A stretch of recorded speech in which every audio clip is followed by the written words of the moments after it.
इस वीडियो में हम कविता उत्साह के अभ्यास संबंधी प्रश्नों पर चर्चा करेंगे। इससे पहले की वीडियोस में हमने कवि परिचय तथा कविता का परिचय और सरलार्थ किया है। लिंक डिस्क्रिप्शन में है, आप उस पर जाकर उसे देख सकते हैं। तो आरंभ करते हैं कविता का अभ्यास संबंधी कार्य। कवि बादल से फुहार, रिमझिम या बरसने के स्थान पर गरजने के लिए कहता है, क्यों?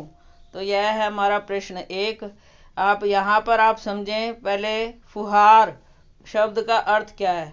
फुहार का अर्थ है हल्की फुल्की बरसात। रिमझिम बरसात ऐसी बरसात होती है जो थोड़ी लगातार बरसती है। और गरजने के लिए बादलों को कहता है क्योंकि वह चाहता है बादल उत्साहित हों। आपको पता है कि जब आकाश में बादल बहुत ज़्यादा गहरा जाते हैं तो वे गरजते हैं। तो गरजना क्रांति का प्रतीक है, जोश का प्रतीक है और बदलाव का प्रतीक है। तो कवि बादल से फुहार, रिमझिम या बरसने के स्थान पर गरजने के लिए कहता है क्योंकि हल्की फुल्की फुहार और रिमझिम बरसात ज़्यादा परिवर्तन नहीं ला सकती, और जब बादल अच्छी तरह से बरसते हैं तो सृष्टि में परिवर्तन होता है। कवि को बादल क्रांति के दूत के रूप में नजर आते हैं। समाज में क्रांति लाने के लिए विनम्रता की नहीं, उग्रता की आवश्यकता होती है। तो उग्रता का अर्थ है जोश। बादलों की उग्रता उनकी गर्जन में छिपी रहती है, जिससे लोग सजग हो उठते हैं। इसलिए कवि हल्की फुल्की फुहार, रिमझिम की जगह बादलों को गरजने के लिए और बरसने के लिए कहता है। प्रश्न 2, कविता का शीर्षक उत्साह क्यों रखा गया है? तो यहाँ पर हम समझ सकते हैं कि उत्साह का अर्थ है जोश। अब बिना जोश के परिवर्तन नहीं हो सकता। बादलों में जोश आएगा, बादल बरसेंगे, सृष्टि में परिवर्तन होगा। इसलिए कवि बादलों को गरजने के लिए कहता है। एक और बादलों के गर्जन में उत्साह समाया है, तो दूसरी ओर लोगों में उत्साह का संचार करके क्रांति के लिए तैयार करना है। प्रश्न नंबर 3, कविता में बादल किन किन अर्थों की ओर संकेत करता है? तो आपने कविता पढ़ी है, उसमें आपने ध्यान दिया होगा और आप इसके उत्तर में लिख सकते हैं कि कविता में बादल निम्नलिखित 3 अर्थों की ओर संकेत करते हैं। पहला, क्रांति के दूत और समाज में बदलाव लाने हेतु लोगों में उत्साह भरने वाले के रूप में। तो इसका मतलब है कि बादल लोगों के मन में उत्साह लाते हैं, जोश लाते हैं और क्रांति की भावना पैदा करते हैं। दूसरा, लोगों के कष्ट और ताप हर कर शीतलता देने वाले के रूप में।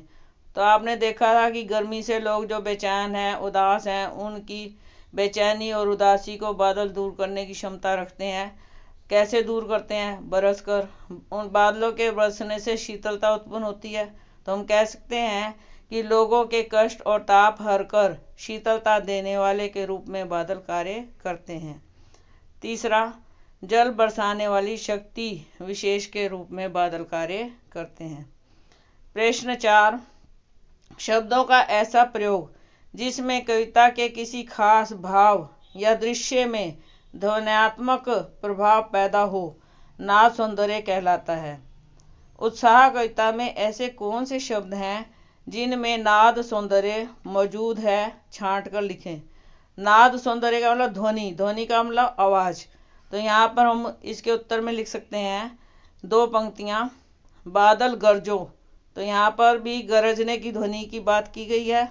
दूसरा लिख सकते हैं घेर घेर घोर गगन धराधर ओ। तो ये 2 पंक्तियाँ इसके उत्तर में हम लिख सकते हैं।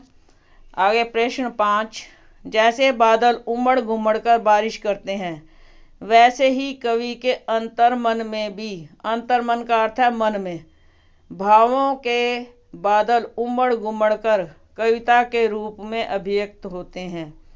ऐसे ही किसी प्राकृतिक सौंदर्य को देखकर अपने उमड़ते भावों को कविता में उतारिए। तो प्राकृतिक सौंदर्य कोई भी हो सकता है, तो उसे आपने सोचना है, मन में जो भाव आते हैं उन्हें कविता के रूप में लिखना है। जैसे हम कह सकते हैं ऊपर देखो आसमान में किसने रंग बिखेरा काला, सूरज जाने कहाँ छिप गया, खो गया उसका कहीं उजाला। देख गगन का काला चेहरा, बिजली कुछ मुस्काई, लगा बहाने गगन बनाने, ज्यों बिजली ने आंख दिखाई। तो इस तरह से आपके मन में जो भाव आते हैं वो आप लिख सकते हैं। पाठ्येतर सक्रियता में प्रश्न जो दिया गया है वो विद्यार्थी स्वयं करेंगे। तो इसके साथ ही हमारा इस कविता का भी अभ्यास कार्य समाप्त होता है। तो हमने आपको लगातार 9वीं तथा 10वीं के पाठ्यक्रम से संबंधित वीडियोस दिए हैं। आपको ये वीडियोस पसंद आते हैं तो आप अपने मित्रों के साथ इसे शेयर कर सकते हैं। धन्यवाद।